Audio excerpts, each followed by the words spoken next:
अस्सलाम वालेकुम वरहमतुल्लाहि वबरकातुहू। उम्मीद है आप सब खैरियत तंदुरुस्ती और आफियत के साथ होंगे। आप देख रहे हैं मेरा और अपना YouTube channel JJC by sir Jabbar. मैं हूं जब्बार अख्तर। आज की lecture video first year physics के chapter number 3 new book market में अगर नहीं आई तो आ गई, तो उसके अंदर ही चैप्टर है और ये टॉपिक है सेक्शन सी का डिस्क्रिप्टिव टॉपिक है। तो थोड़ा डिस्क्रिप्टिव ये लेक्चर वीडियो होगी, तो साथ रहिएगा और उसको एंड तक देखिएगा क्योंकि इसकी इंपॉर्टेंस है सेक्शन सी में। पहले देख लेंगे ये है क्या टॉपिक। चैप्टर नंबर 3 है और इसका लेक्चर है ये बाकायदा descriptive question section C long question के लिए 8 मार्क्स का होता है सेक्शन सी का लॉन्ग क्वेश्चन। चैप्टर नंबर 3 में ये इंपॉर्टेंट है। इसका कौन सा टॉपिक है देखते हैं।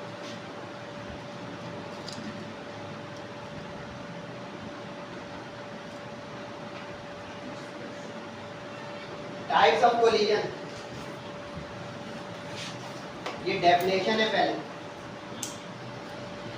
आम जिंदगी में कोलिजन के लफ्ज को तसादुम या टकराव के तौर पे जाना जाता है उर्दू ज़बान में, लेकिन अब ये फिजिक्स का कोलिजन का वर्ड है तो ये डेफिनेशन के साथ मिलकर आ सकता है 8 मार्क्स का। क्वेश्चन को भी मैं बयान करता रहूँगा, सैंपल क्वेश्चन।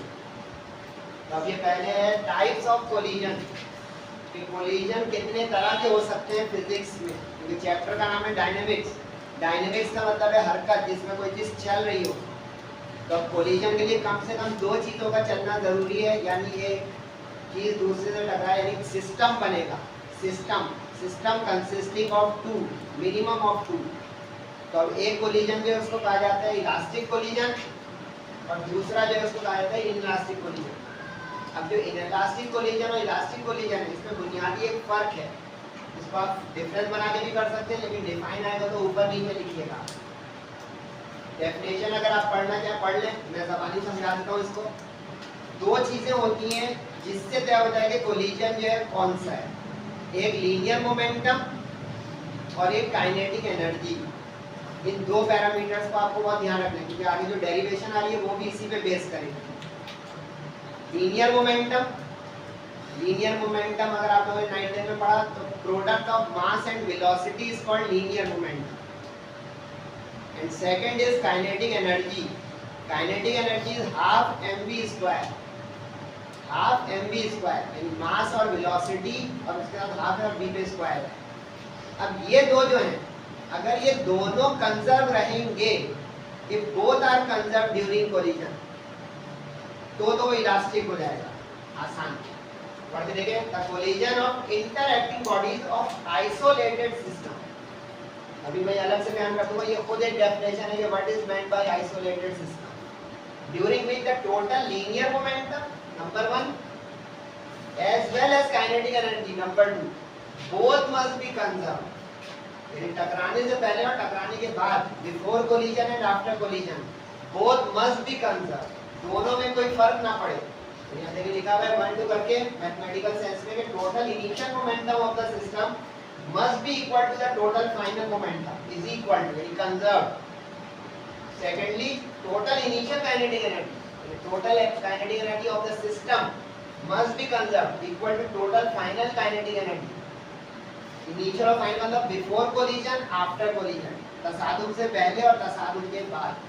तो उम्मीद है ये तो बहुत आसान से लिखना है। उसकी जिंदगी में मिसालें बहुत कम मिलेंगी आपको इलास्टिक कोलिजन, क्योंकि ये दोनों चीज़ों का कंजर्व होना इतना आसान है, नहीं बज़ाहिर लगता है। जैसे अगर आप में से कोई केमिस्ट्री का स्टूडेंट है तो इलास्टिक कोलिजन की मिसाल आपको गैस के मॉलिक्यूल्स में मिल जाएगी, अगर किसी सिलेंडर में या किसी वेसल में, या इस तरह से आपको कोई और मिसाल देखनी है तो यहाँ पे मैंने एक मिसाल दे दी है कोलिजन ऑफ स्टील स्फीयर। कि 2 स्फीयर्स है वो मूव कर रहे हैं और आपस में टकरा गए, क्योंकि स्फीयर्स होते हैं स्मूथ बॉडीज होंगी, जब वो टकराएंगी तो उनका इलास्टिक कोलिजन होगा। जैसे आप में से किसी ने स्नूकर या कैरम बोर्ड या इस तरह बिलियर्ड देखा हो खेलते हुए किसी को, ये इलास्टिक कोलिजन की एग्जांपल है। सबसे कॉमन एग्जांपल ये देती है डेली लाइफ से, वरना साइंस के एग्जांपल में गैसियस मॉलिक्यूल्स। मुख्तसर ये कि हर उस चीज़ का कोलिजन इलास्टिक हो सकता है जो स्मूथ बॉडीज हो या स्मूथ स्फीयर्स हो। इररेगुलर शेप की जो होंगी अमूमन उनका कोलिजन इनइलास्टिक यानी गैर लचकदार होता है। इनइलास्टिक भी देख लें ताकि उसके बाद डेरिवेशन हो सके।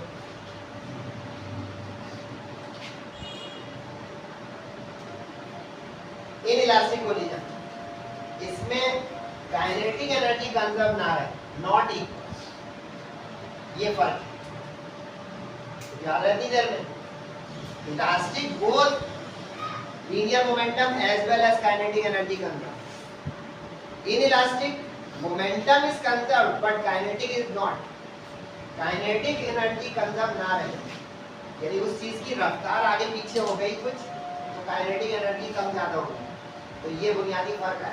डेफिनेशन पढ़ लें, in which total linear momentum remains conserved, यानी हाफ पार्ट ऑफ डेफिनेशन तो सेम है, बट ये आ गया but difference, the kinetic energy is not conserved. Kinetic energy तब्दील हो जाए, कम हो जाए या ज्यादा हो जाए, यदि लॉस और गेन हो सकता है उसमें, then such collision is called inelastic collision. जिंदगी इस collision से भरी हुई है।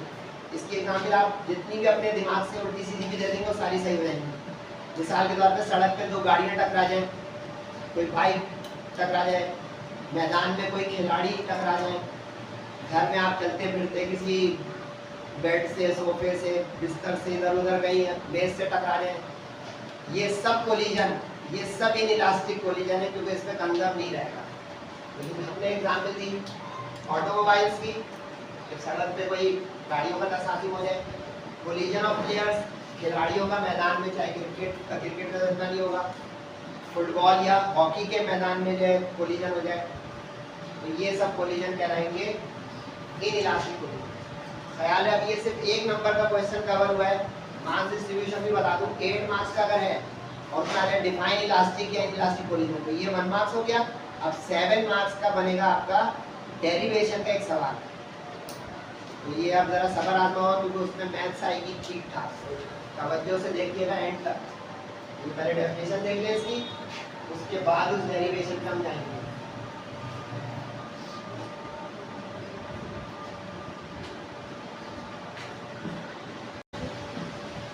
अब सेक्शन सी का जो असल क्वेश्चन है वो डेरिवेशन है। डेरिवेशन का पहले एक प्रीव्यू दे दूं, फिर आपको जो है इसको समझाऊंगा भी। क्वेश्चन ये है कि उसमें आपको बताना है कि किस तरह जो फाइनल वेलोसिटी होती है किसी ऑब्जेक्ट की या किसी स्फीयर की आफ्टर कोलिजन, यानी दो स्फीयर हम कंसीडर करेंगे जो टकराएंगे आपस में। जब टकराएंगे तो टकराने के बाद दोबारा चलेंगे। अगर आपने कभी देखो दो बॉल अगर टकरा जाए तो दोनों चलने लगेंगे दोबारा, सिर्फ वेलोसिटीज जो उनकी एक्सचेंज या कम ज़्यादा हो जाती है। तो हमारा यही इसमें एम टारगेट होगा इस डेरिवेशन में कि drive an expression for the final velocities of spheres after elastic collision in one dimension.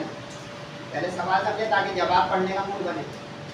Drive expression for final velocities of spheres, spheres कहते हैं जो कोई स्मूथ चीज हो, बॉडी हो, बॉल जैसी, after collision in one dimension या elastic collision in one dimension. Drive expressions for final velocities of spheres having elastic collision in one dimension, having elastic collision in one dimension।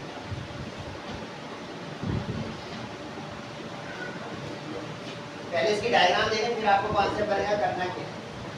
पहले diagram देखें, ये दो spheres हैं, तवज्जो रखिएगा तुझे दिमागी टॉपिक आता है। दो स्फीयर्स, बज़ाहिर बॉल लग रही होगी, बॉल भी कह सकते हैं, स्फीयर्स जो हैं बॉल जैसे होते हैं। ए और बी उनके हमने नाम रख दिए हैं। इनिशियल वेलोसिटीज है इनकी u1 u2, ये सिंबल्स बहुत सही से नोट कीजिएगा क्योंकि सारी डेरिवेशन सिंबल्स की गेम है। m1 आएगा, m2 आएगा, u1 आएगा, u2 आएगा, v1 आएगा, v2 आएगा, ग्रुप नहीं होना है। अब ये u1 initial velocity of first sphere before collision having mass m1, समझ आ गया। स्फीयर b सेकंड स्फीयर है, सेकंड बॉल है, having initial velocity u2 having mass m2। आसान उर्दू में दो स्फीयर हम कंसीडर करेंगे a और b, जिनके मासेस होंगे m1 m2 रिस्पेक्टिवली, जो इनिशियल रिस्पेक्टिव वेलोसिटीज से चल रहे होंगे u1 u2। अब हमें इसमें एक चीज सपोज करनी है, तसव्वुर करनी है, और वो तसव्वुर ये है, ग्रेटर देन का निशानी है, ग्रेटर देन, यानी हम ये तसव्वुर करेंगे कि ये जो पहला स्फीयर है ये तेज चल रहा है थोड़ा और दूसरा थोड़ा आहिस्ता चल रहा है। क्यों हुआ ऐसा? अब इस मंजर को देखिएगा अगर समझ में आ जाए।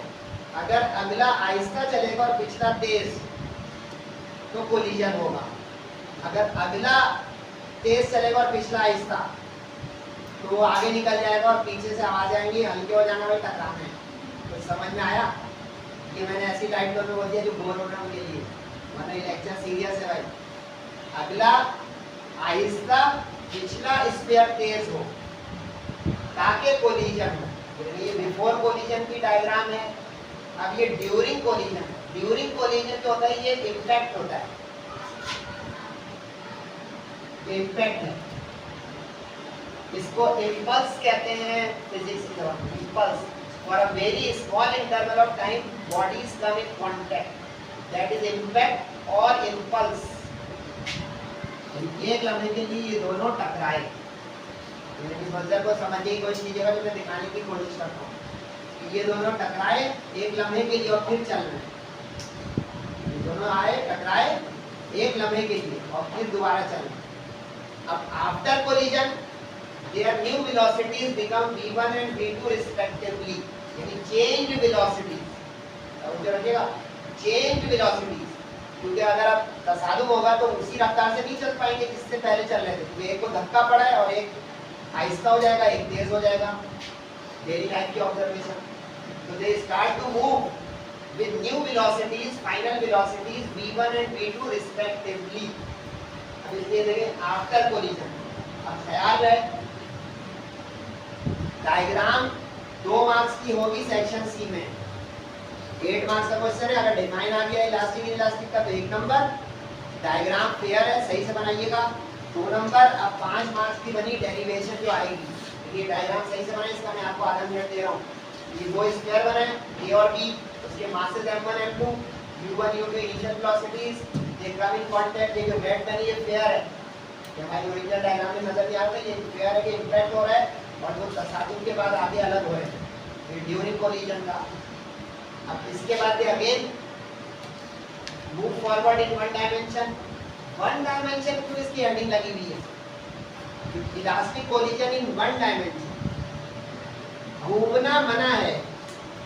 ये देखिएगा अगर आपको नजर आ रहा हो, ये मार्कर भी गोल होता है। वन डायमेंशन मोशन ये होता है कि ये वन डायरेक्शन में मूव हो रहा हो। अगर ये घूम घूम के गया तो ये 2 डायमेंशन मोशन हो जाएगा। They should move in one direction, one dimension without rotation, without rotation। ये देखिए मैंने मिसालें क्या दी, मैंने स्नूकर बॉल की मिसाल दी। अगर आपने वो स्नूकर बोर्ड देखा हो या बिलियर्ड बोर्ड देखा हो या कैरम बोर्ड देखा हो, तो रुकी हुई साकिन होती है उस पे गोटियां या गेंद में मारते हैं तो वो यूं जाती है, घूमते हुए जाएगी तो उस हिस्से को भूल के ये वाली डेरिवेशन करनी है। हिट किया स्ट्रेट चली गई तेजी से आगे, रोलिंग नहीं होनी चाहिए, वरना ये टॉपिक भी खराब, डेरिवेशन भी खराब। ये अंडरस्टैंडिंग के लिए देखें लेक्चर थोड़ा बड़ा हो जाएगा, लेकिन अंडरस्टैंडिंग के लिए जरूरी था बताना कि वन डायमेंशन क्यों होता। पहले इसके ऊपर की वर्डिंग देख लेते हैं जो लिखी हुई थी।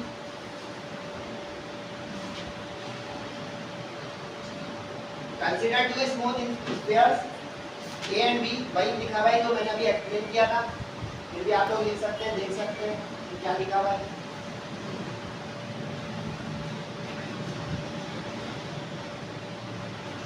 दो स्फीयर्स कंसीडर करें, लेकिन नॉन रोटेटिंग, आई बारी की non rotating, then only it will be called one dimension motion।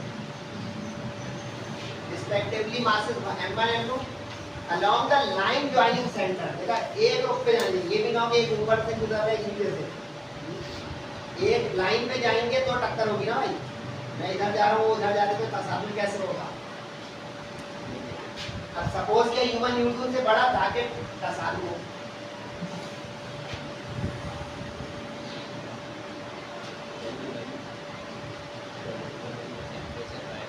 as the bodies move in same straight line, ये they have a head on collision।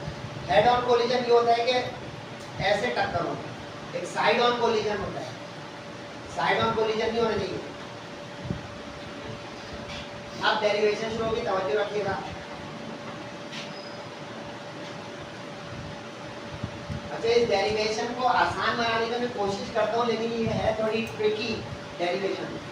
जो दिमागी बच्चे हैं वो भी तवज्जो रखें, और जो उससे अच्छे हैं वो भी, कि इस डेरिवेशन के आप 3 हिस्से कर लें। पहले रिव्यू दे रहे हैं, सामने आगे खड़ा होगा, 3 हिस्से कर लें इस डेरिवेशन। पहला हिस्सा इस चीज का करें कि इलास्टिक कोलिजन होता क्या है। याद रहा, अभी डेफिनेशन बताई थी, in which momentum as well as kinetic energy conserve. तो ये फर्स्ट पार्ट हो जाएगा कि हम मोमेंटम और काइनेटिक एनर्जी के कंजर्वेशन लॉ के जरिए एक इक्वेशन तक पहुंचेंगे मोमेंटम से, और एक इक्वेशन तक पहुंचेंगे काइनेटिक एनर्जी से। तो ये एक हिस्सा हो जाएगा इस डेरिवेशन का। टारगेट याद रहा, करना क्या है, drive expression for final velocities. Diagram याद रही, फाइनल वेलोसिटीज के सिंबल है v1 v2। v1 v2 की डेरिवेशन करनी है। तो अब इसका दूसरा हिस्सा होगा कि हम v1 की डेरिवेशन के लिए कौन सा रूट अपनाएं, और तीसरा हिस्सा होगा कि v2 की डेरिवेशन के लिए कौन सा हिस्सा अपनाएं। अगर आप इस 3 पीसेस को समझेंगे तब जोड़ के ये कंप्लीट पिक्चर बनेगी, वरना ये 2-2.5 पेज का सवाल है भाई। ये देखिए, पहले बता दिए इसको अंडरस्टैंडिंग के लिए कि पहले हिस्से में हम इसके इलास्टिक कोलिजन की डेफिनेशन को बेस बनाएंगे, मोमेंटम और काइनेटिक एनर्जी की इक्वेशन। दूसरे हिस्से में v1 की डेरिवेशन का रूट अपनाएंगे, कि फर्स्ट स्फीयर की फाइनल वेलोसिटी। तीसरे हिस्से में final velocity of sphere b, यानी सेकंड स्फीयर की फाइनल वेलोसिटी का हिस्सा। तब ये रूट बना रहेगा, वरना आप कहोगे कि गड़बड़ हो रही है।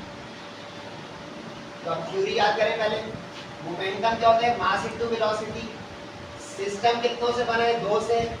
तो पहले का मास इनटू वेलोसिटी हो गया m1 u1, तो दूसरे का m2 u2, राइट। तो प्लस का मतलब हो गया टोटल मोमेंटम। ये हो गया बिफोर कोलिजन, टकराने से पहले वाली वेलोसिटी क्या लिखी थी डायग्राम में आप लोगों ने, u1 u2।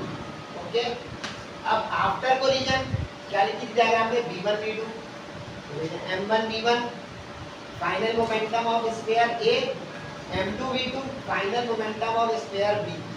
ये तो थ्योरी लिख दी कि मोमेंटम है क्या, टोटल बिफोर और आफ्टर, क्योंकि ये अब लगेगा लॉ में। लॉ में क्यों लगेगा, 1 क्यों आया, इलास्टिक कोलिजन की डेफिनेशन 2 हिस्सों में थी, in which linear momentum as well as kinetic energy both are conserved. ये जो लीनियर मोमेंटम का 1 आएगा, ये पार्ट 1 होगा डेफिनेशन ऑफ इलास्टिक कोलिजन, और जो इसके नीचे नजर नहीं आ रहा भी आएगा थोड़ी देर बाद चलेगा, उसमें काइनेटिक एनर्जी कंजर्व होगी, उससे इक्वेशन 2 बनेगी। फिर हम इसको डील करके मैथ्स के तरीके से करेंगे। तो ये टॉपिक उन लोगों के लिए बड़ा इंटरेस्टिंग है जो मैथ्स में इंटरेस्ट रखते हैं और मैथ्स मुसलसल सॉल्व करने में उनको अच्छा लगता है। लेकिन सब लोग इंटरेस्ट बनाए मैथ्स में, क्योंकि मैथ्स करनी है, फिजिक्स में भी, केमिस्ट्री में भी, मैथ्स में भी। अब लीनियर मोमेंटम कंजर्वेशन, कंजर्वेशन क्या होती है, बिफोर आफ्टर इक्वल। देखिए बीच में इक्वल आ गया, मुझे समझ में आ रहा होगा। अब ये जो बिफोर है वो लेफ्ट पे रख दें, और आफ्टर जो है वो राइट में रख दें, सिंपल। अब यहाँ पे ये 2 स्टेप समझने हैं, रटने के लिए भाई समझो। याद है ना, हमें वेलोसिटीज की डेरिवेशन करनी है। इसमें तो मास कबाब में हड्डी आ रहा है, बीच बीच में मास मास मास मास। अब इसमें आपको ये गेम खेलनी है कि वेलोसिटीज को ब्रैकेट में लाएं, ताकि वेलोसिटीज अलग होना शुरू हो जाए। अब इसकी टेक्निक ये होगी कि आप m1 और m1 को एक जगह करें, तो क्या होगा, इधर आके माइनस हो जाएगा, आसान समझ में आ गया। m2 को m2 की तरफ करें, तो वो उधर जाके माइनस होगा, समझ में आ गया। अब बहुत simple maths, m1 common, bracket में u1 minus v1, m2 common, bracket में v2 माइनस u2। ये इक्वेशन 1 बन गई। क्यों बनी इक्वेशन 1? क्योंकि अब अननोन 2 हैं, v1 v2 2 अननोन है, तो आगे हमें इक्वेशन के जरिए अभी इसको v1 v2 को अलग करना होगा। तो इससे बारीकी यहाँ पे आएगी। पहले आप m1 एक तरफ करें, m2 एक तरफ करें, ताकि कॉमन लेके वो इक्वेशन एक अच्छी शक्ल आ सके कि आगे सिंप्लीफाई हो सके।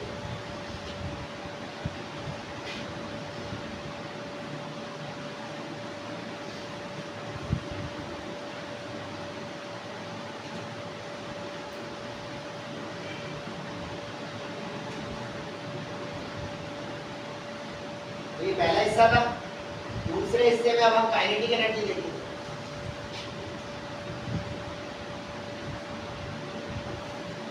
ऑल्सो काइनेटिक एनर्जी, अब काइनेटिक एनर्जी होती है हाफ mv², लेकिन यहाँ दो तरह की वेलोसिटीज थी, बिफोर कोलिजन थी u1 u2, आफ्टर भी थी v1 v2। तो ओरिजिनल आप लोगों को याद है हाफ mv²। अब इसमें फिटिंग करें सही से, m1, लेकिन टकराने से पहले u1 था, तो m1 u1 का स्क्वायर प्लस क्योंकि total kinetic energy of the system, दो से मिलकर बना हमारा सिस्टम। तो पहले क्या आ गई हाफ m1 u1 का स्क्वायर प्लस करके दूसरे की आ गई हाफ m2 u2 का स्क्वायर। सिंपल चल गई मैथ्स।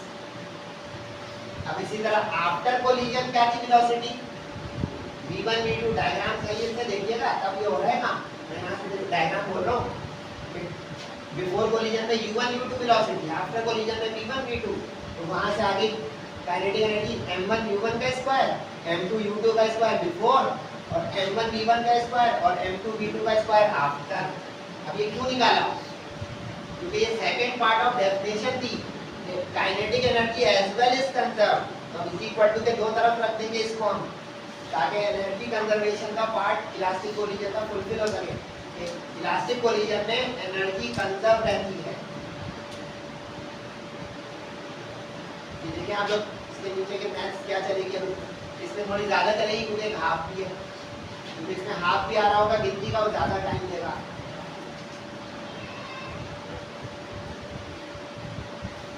इसमें अब half m1 u1² half m2² before था, इनिशियल हो गया। इनिशियल मतलब बिफोर कोलिजन, फाइनल का मतलब आफ्टर कोलिजन। अब मैं समझिए देखिएगा जितनी मैथ्स कमजोर है, पहले तो हाफ को खारिज कर दे, क्योंकि देखिए इसमें भी हाफ है, इसमें भी हाफ है, इसमें भी हाफ है, इसमें भी हाफ है, तो हाफ कॉमन ले और काट दे। सिंपल, हाफ कॉमन लिया तो m1 u1² बच गया प्लस m2 u2² बच गया, हाफ कॉमन लिया m1 v1² बच गया ब्रैकेट में m2 u2², और ये हो गया कैंसिल। लग रहा होगा आपको ये कैंसिल हो गया, जो बचा वो लिख दे, ये बचा लिख दिया, ये बचा लिख दिया, ये दोनों बचे लिख दिए। इसमें भी वही गेम है। अभी मैंने मशवरा दिया है क्योंकि मुझे उम्मीद है कि यहाँ पे सारे अच्छे बच्चे ही मुझे अटेंड कर रहे हैं, कि रटे नहीं, पिक करें बात को। भले वो हो जाएगा m1 m2 v1 v2 u1 u2, मान ले मेरी बात, बहुत दिनों से ये काम कर रहा हूँ, फोकस करें मेरी बात को, फिर ये छापे। अब m1 एक तरफ करें, m2 एक करें, ताकि मैथ्स चले। अब ये देखें, इसमें m1 इधर नजर आ रहा है, इसमें m1 इधर नजर आ रहा है, इसको एक तरफ करें, कोशिश करें समझने की। मैं भी समझा रहा हूँ, आप भी कोशिश करें समझने की। इसकी तरह ये m2 नजर आ रहा है, ये m2, इसको इधर करें। अब थोड़े से आप मेरे साथ हाजिर हैं, मोमेंटम में भी यही थीम चलाई थी कि जो उधर वाला m था इधर लाए थे, इधर वाले को उधर ले गए थे। रिलैक्स होकर इस बात को समझें, नहीं वो होने वाली डेरिवेशन है। अब ये इधर आके माइनस हुआ, ये उधर जाके माइनस हुआ, ठीक है। अब इन दोनों से m1 कॉमन, कोशिश कर सकते हैं, इन दोनों में से m2 कॉमन।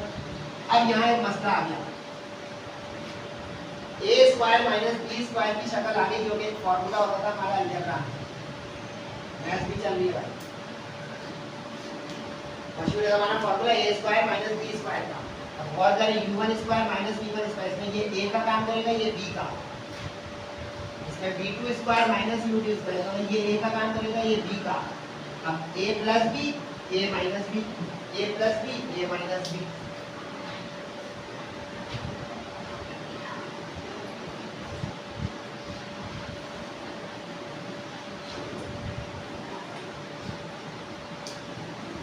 ये देखिए माइनस क्या था इधर कॉमन, माइनस क्या था उधर कॉमन।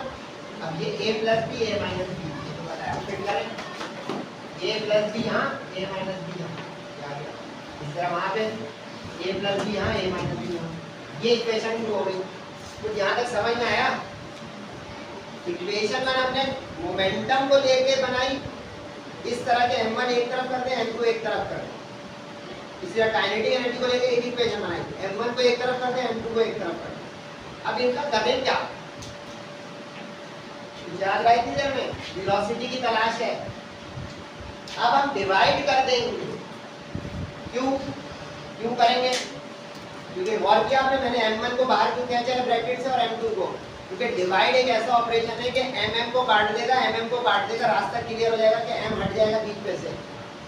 नहीं समझे? देख लेते हैं। अब इस इक्वेशन 2 को देखें, इसमें ये ब्रैकेट के बाहर m1 है, इसमें ब्रैकेट के बाहर m2 है। अब उनको समझ में शुरू आना चाहिए कि क्यों किया था ये सब। क्यों वाले सवाल बहुत कम स्टूडेंट समझना चाहते हैं, क्योंकि अब ये कटेगा। और पीछे अपने पेज पे देखिएगा खुद ही कि m1 की इक्वेशन कैसी थी मोमेंटम में। अब ये देखिए, ये इससे कट गया, u1 minus v1, u1 minus v1 ये कट गया, समझ आया? m2 से m2 कट गया, v2 माइनस u2 से v2 माइनस u2 कट गया, जो बचा वो u1 प्लस v1 और v2 प्लस u2 है। अब यहाँ से दो रास्ते निकलेंगे, तवज्जो। तो जा रही है आपको मेरी लेक्चर की गुफ्तगू, कंसंट्रेशन वाला लेक्चर है, वरना मैं लपेट दूं लेक्चर वीडियो और कहूँगे फारिग। समझा रहा हूँ मैं कि पहला पार्ट हुआ ये दो इक्वेशन बनाने का। अब हम यहाँ से दो रास्ते निकालेंगे, v1 की तरफ जाना है डेरिवेशन में या v2 की तरफ। अब मैं समझिएगा जो बोलूंगा, क्योंकि जो अच्छे से वो उससे पहले ही डेरिवेशन कर लें। अब इस इक्वेशन को गौर करें, इधर v1 है, इधर v2 है। अगर आप में से किसी ने कभी 9th में या 10th क्लास में सब्स्टिट्यूशन मेथड पढ़ा हो इक्वेशन को सॉल्व करने का, सब्स्टिट्यूशन मेथड, तो उसमें ये होता है किसी एक वेरिएबल को दूसरे वेरिएबल से अदल बदल कर देते हैं, सब्स्टिट्यूशन, अदल बदल। और किससे बदलते हैं? जिसकी वैल्यू चाहिए हो पहले। अगर मैं y को x से बदल दूं फॉर एग्जांपल, मेरे पास एक इक्वेशन हो x plus 2y is equal to 3। अब मैं अगर x को y से बदल दूंगा और कहीं पुट कर दूंगा x की जगह, तो मेरा मानना है कि y आ जाएगा पहले। ये क्वेश्चन के अलावा भी है 2x minus 3y is equal to 1। अब मैं अगर इस x को यहाँ रख दूं, अब जो समझ रहे हैं कि सर वक्त जाया कर रहे हैं, वक्त जाया नहीं कर रहे हैं, रूट बना रहे हैं पढ़ाने का। तो देखिए अब x गायब हो गया, नजर आया, यानी y की वैल्यू आ जाएगी। अब फिर आप सोच रहे हैं कि फालतू बात बता रहे हैं, बहुत काम की बात बता दी, क्योंकि अब इसमें v1 v2 में से किसी एक को अगर मैं इस तरह बदलूंगा x y के तस्वीर में, तो या v1 की तरफ चला जाऊंगा, v1 की डेरिवेशन कंप्लीट हो जाएगी, या v2 की तरफ चले जाऊंगा, डेरिवेशन कंप्लीट हो जाएगी। अब अगर आप बोर नहीं हो रहे हैं तो थोड़ा और हिम्मत कर लें मेरे साथ। अब यहाँ से मैंने पहला रास्ता निकाला, v2 को v1 से बदला, क्योंकि जब v1 से बदलूंगा तो पहले v1 की डेरिवेशन हो जाएगी, क्योंकि v1 आ जाएगा, v2 हट जाएगा, सब्स्टिट्यूशन। तो नतीजा क्या होगा? v1 की डेरिवेशन हो जाएगी। और फिर इसी तरह ये आगे नहीं बढ़िएगा भाई, इसी तरह यहीं से एक और रास्ता अगर निकाल लूं कि मैं v1 से v2 बना लेता,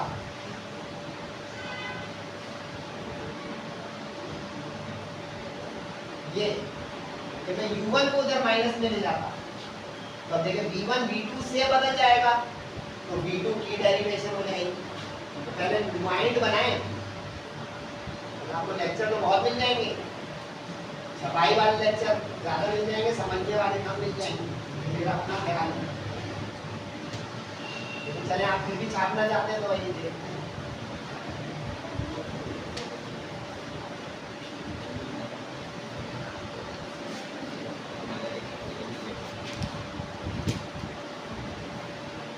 अब चेक कीजिएगा ईमानदारी से कि जो बोला वही हुआ। ये मेरे प्यार में है कि मैं जल्दी जल्दी खींच दूं इस बात को, कि जो बोलो बोलूं नहीं बस होगी, ये देखें ये देखें ये देखें, कॉपी डाउन करें और फाड़ी करें, ये मेरी आदत नहीं है। अब ये देखें जो मैंने बोला वही किया, ताकि पहले आपका एक माइंड बने कि जो कह रहे हैं, क्या कह रहे हैं, क्यों कह रहे हैं, कैसे कह रहे हैं। अब चेक करें, मैंने ये v2 की वैल्यू को v1 से बदला। अब अपना पेज पलट के आप लोग देखिएगा कि इक्वेशन 1 क्या थी। अगर मेरी याद सही तो इक्वेशन 1 ये थी जो मोमेंटम से निकली थी, ये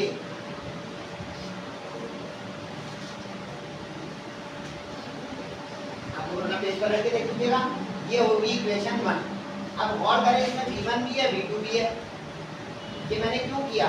क्योंकि अब इस v2 को अगर इस v2 की जगह रख दूंगा तो v2 गायब हो जाएगा, और वहाँ पे भी v1 की शक्ल आ जाएगी। तो बस अब बाकी मैथ्स की गेम बचेगी कि v1 दो जगह हो जाए तो कैसे उसको एक जगह करते हैं, कभी x दो जगह हो जाए तो एक जगह कैसे करना है,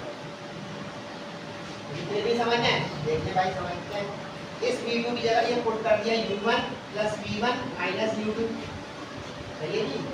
अब ब्रैकेट खोलते बिस्मिल्लाह पढ़ के, m2 into u1 plus m2 into v1 minus m2 into u2 minus m2 into u2। उम्मीद है समझ में आ जाएगा।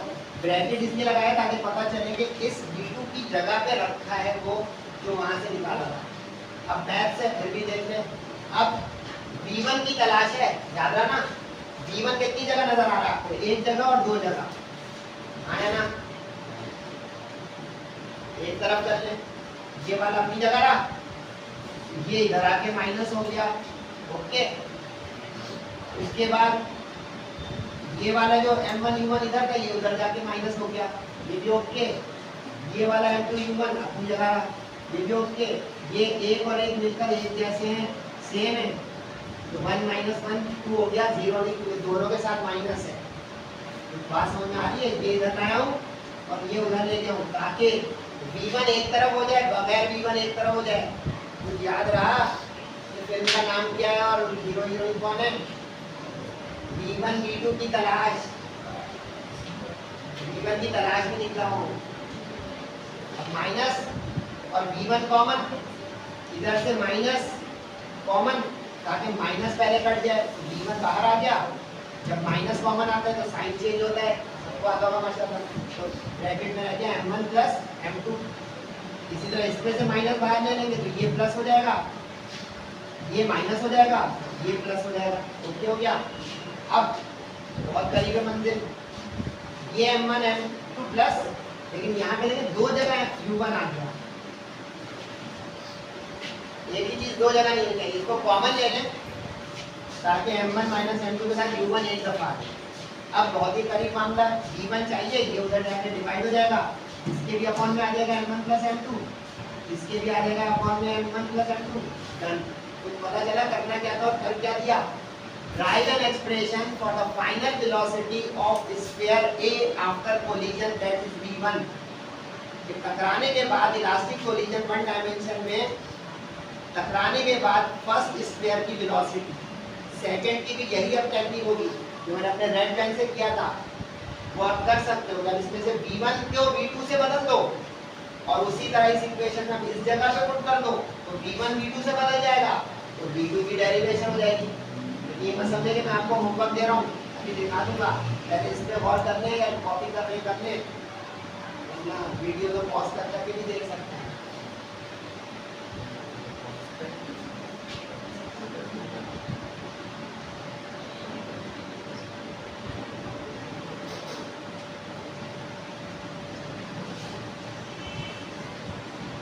इससे पिक्चर क्लियर कर दी क्या, मुमकिन है कि किसी को जो है कोई शेयर या रिफ्लेक्शन आ रहा तो वो बहुत से तरीके की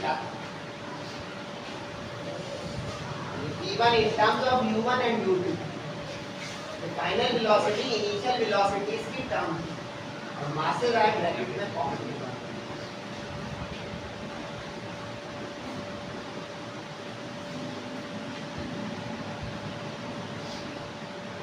मेरा अपना मानना ये है कि अगर कोई मैथ्स का माइंड रखता है तो इंटरेस्टिंग और मजेदार डेरिवेशन इस सेंस में मैथ्स ज्यादा इंग्लिश का में और 8 मार्क्स से।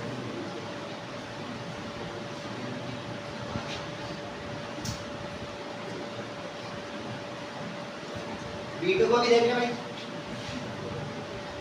Final velocity of second sphere.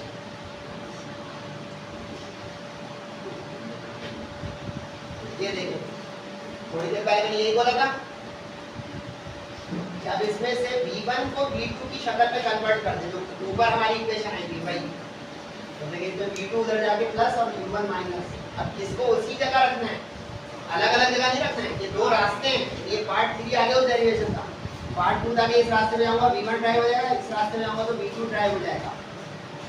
और वो रास्ता निकला कहाँ से था, याद रहा, यहाँ से निकला था u1 plus v1 is equal to u2 plus v2। यहाँ से इसको इधर करें या इसको इधर करें, इससे दो रास्ते निकले। इसमें से ये रास्ता निकला v1 is equal to u2 plus P2 minus U1 लिखा है। इसको आप पकड़े, पढ़ना चाहते हैं समझ में आते हैं, देखिए इस बात को पकड़े। और ये कहाँ से आया था याद रहा, जब हमने दोनों इक्वेशंस को डिवाइड किया था वहां भी आया था। अब यहाँ से दो रास्ते हैं, बस ये पकड़े आप, यहाँ से आपका टारगेट क्या है, V1 या V2। पहले V1 तो हो गया, अब यहाँ से दूसरा V2, V1 in terms of V2। अब इसको ले जाके पुट करें, ये वाली कौन सी इक्वेशन, ये M1 U1 minus V1 is equal to M2 V2 minus U। लेकिन यहाँ पे V1 की जगह पुट कर दिया, लेकिन अब यहाँ पे याद है माइनस खतरनाक साइन है मैथ्स का। पिछले में याद है, पिछले में हमने V2 की जगह पे रखा था, V2 ब्रैकेट में पहली टर्म में पॉजिटिव है, V1 की डेरिवेशन कंप्लीट की, उसमें प्लस माइनस की गेम कम करेगा बच्चा, इसमें ज्यादा करेगा क्योंकि minus V1 minus changes the sign, सही, और एक साइन गलत हुआ। अभी पेन रोक के आप लोग सिर्फ ये देखें, मान ले मेरी बात, ये M1 M2 U1 U2 का घन चक्कर है, अगर गुम हो गया आप अपना रिमूवर ही यूज करते रहे, अभी कि यहाँ पे U1 था कि U2 था, यहाँ पे M1 था या M2 था। मेरा काम बताना है भाई, बोर हो रहे हैं तो कोई बात नहीं। माइनस चेंज हो गया sign, M1 U2 minus into plus minus M1 V2 minus into minus plus M1 U1। ये ब्रैकेट खुल गए, पहले अंदर का माइनस, फिर उसके बाद M1 से मल्टीप्लाई, ठीक है। राइट का सीधा है M2 V2 minus M2 U2, दो जगह आ गए M1 के साथ V2 और M2 के साथ V2। V2 की डेरिवेशन है ना, V2 एक तरफ करें, बगैर V2 एक तरफ करें, तो माइनस M1 V2 के साथ ये इधर आके माइनस, सही, और इधर एक M1 U1 और एक M1 U1, तो क्या हो गया 2 M1 U1। ये सेम सेम सेम सेम 2 हो गया, तो ये 2 उधर जाके माइनस हो गया, ये इधर आ गया भाई। इसके बाद माइनस M2 U2 यहीं पे ही रहा। अब कॉमन ले ले, जैसे पिछली डेरिवेशन में क्या था, इसमें दोनों में से माइनस कॉमन, V2 कॉमन, सही है। इसी तरह यहाँ पे राइट पे एक जैसे जो ऐड करने होंगे आपको, ये और ये एक जैसे, ये 2 हो गया, 2 जो हो गया वो आप ब्रैकेट के बाहर निकालें और डिवाइड कर दें सेम। अब आप पर है कि आप इसको कॉपी करें, समझे, छोटी करें, दो टर्म इधर करें बी वाली और बगैर वाली इधर। ये वाला M2 U2 माइनस दोहरा, ये वाला M1 U1, ये वाला M1 U1, ये दोनों, ये रहा, और ये वाला M1 U2 उधर चला गया, ये वाली टर्म इसमें नहीं आएगी। करेक्शन कर लीजिएगा, ये टर्म नहीं आएगी। ये वाला तो M1 U1 ट्वाइस हुआ यहाँ से, ये सेम और सेम 2, एक उधर गई टर्म, एक उधर गई, तो 3 टर्म बच गई ना, 3 टर्म आ गई। समझ में आ गया सबको? ये minus common 2 M1 U1 okay हो गया, तो ये माइनस, इस माइनस से साइन चेंज होकर ये प्लस हो गया, और ये माइनस इस प्लस से साइन चेंज होकर माइनस हो गया। ये एक इजाफी चीज है, इसको डिलीट कर लीजिएगा आप लोग अगर कोई प्रयास कर देगा। इससे कुछ समझ आया? मेरे लिए कितना आसान था, मैं सिर्फ स्लाइड को ही पढ़ा देता, और यहाँ पे कोई 80-90 वाला हो मेरे लेक्चर को देख रहा हो, अभी ये गलत छाप देता।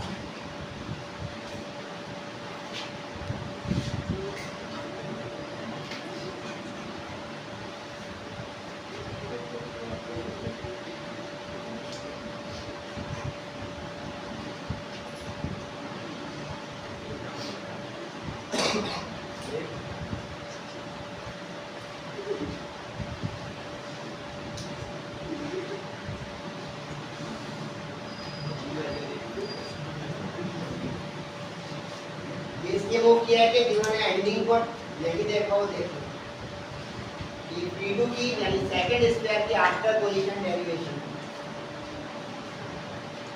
वो ये करेक्शन के साथ बाकी सब ओके।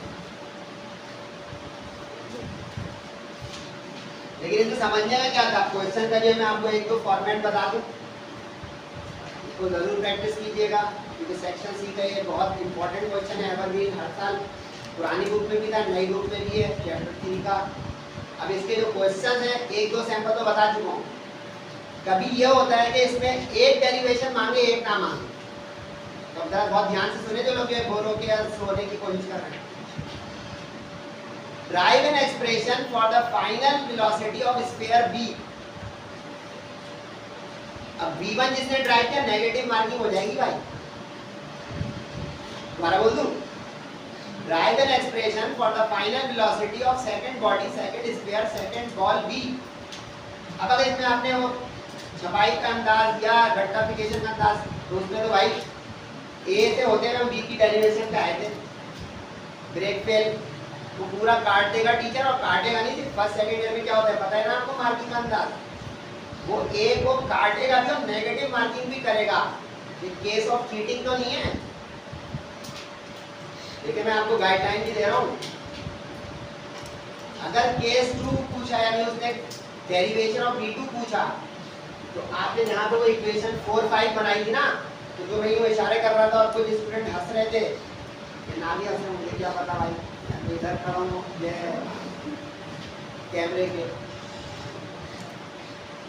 तो उसमें क्या है, जो मैं यूँ इशारे कर रहा था कि इस रूट पे जाएंगे तो B1 आ जाएगा, उस रूट पे जाएंगे तो B2 आ जाएगा। अगर B2 की डेरिवेशन पूछा तो इस रूट को अवॉइड करना है, यानी जंप आएगी, जो मैंने आपको यहाँ पे यूँ बताया, ये वाला रास्ता एक जाएगा दूसरा नहीं जाएगा, ख्याल रखिएगा। इसी तरह find the expression for the first sphere final velocity, ये निस्बतन आसान है इस सेंस में कि वहां पे रुक जाइएगा, आगे वाला मत कीजिएगा, क्योंकि B2 बाद में, और बोथ आ गया तो सवाल लंबा है, मार्क्स उतने ही रहेंगे। बोथ स्फीयर्स आफ्टर कोलिजन, तब ये होगा B1 B2 दोनों की डेरिवेशन का सवाल। उम्मीद है कि आपको बात समझ में आई होगी, इसको जरूर चेक कीजिएगा, रिवाइज कीजिएगा और प्रैक्टिस कीजिएगा, इम्पोर्टेंट है। और मज़ीद अगर कुछ फिजिक्स केमिस्ट्री मैथ में आपको असिस्टेंस और गाइडेंस चाहिए तो बताइएगा ज़रूर। तो इंशाअल्लाह जो है अगली लेक्चर वीडियो में सेहत और तंदुरुस्ती और ज़िंदगी रही, तो इंशाअल्लाह दोबारा अगले लेक्चर वीडियो में जल्द मिलेंगे आपको। तब तक अपना और सबका बड़ा ख्याल रखिएगा। तब तक के लिए अस्सलामु अलैकुम व रहमतुल्लाहि व बरकातहू।